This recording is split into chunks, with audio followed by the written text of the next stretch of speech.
We need to understand the difference between transformation and change. People are always trying to change themselves. Change means, now this is like this, if I make it like this is a change. If I make it like that, that's a change. If I make it like this is another kind of change. The essential quality will never change. When we say transformation, the word transformation means that nothing of the old remained. Something totally new flowered within you. Now you look at a rose plant full of thorns.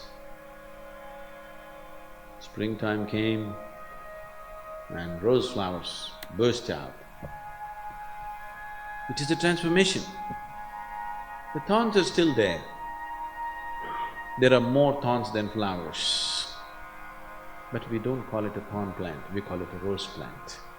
Because that single rose, everybody's attention goes more towards that one single rose than 100 thorns that are on the plant, isn't it? So, all the thorns in you, maybe you cannot remove right now. But if one rose flower blossoms, all that, no, everybody is willing to overlook those things, isn't it? Yes? So you don't have to iron yourself out and straighten yourself out as somebody thinks it is the right way to be.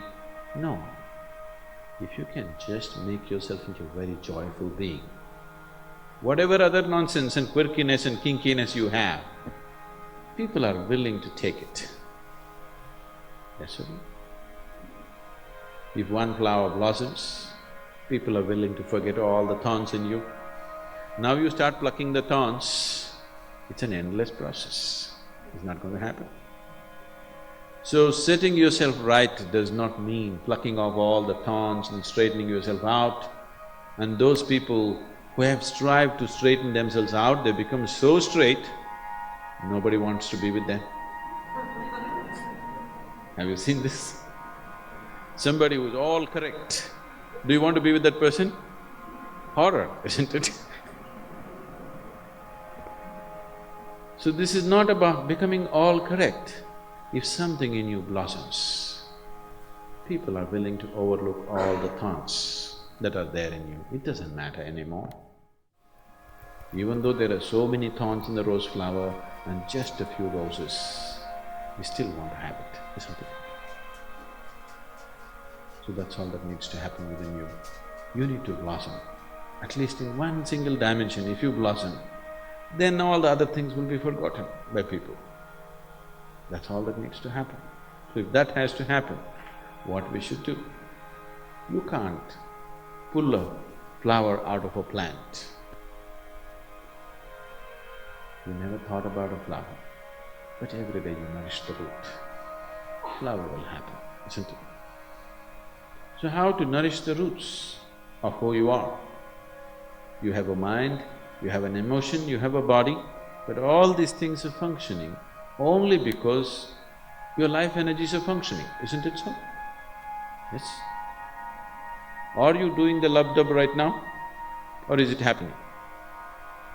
Your heart beating, are you doing it or is it happening? It is happening. Your breath, inhalation and exhalation, are you doing it or is it happening? It is happening. Everything that is life is happening, isn't it? Is it so? It is happening, you are not doing it. If it was in your hands, you know what a mess it would be by now? Fortunately, it's not in your hands, it is happening. So these life energies are constantly making you tick and happen. And that's what you need to nourish.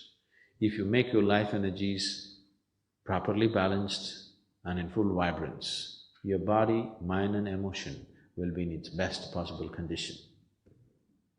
So there is a whole science and technology as to how to do this. It is this technology that is referred to as yoga, but unfortunately, only the physicality of yoga came to the West. And now yoga means people are just all getting into knots, impossible bone-bending postures.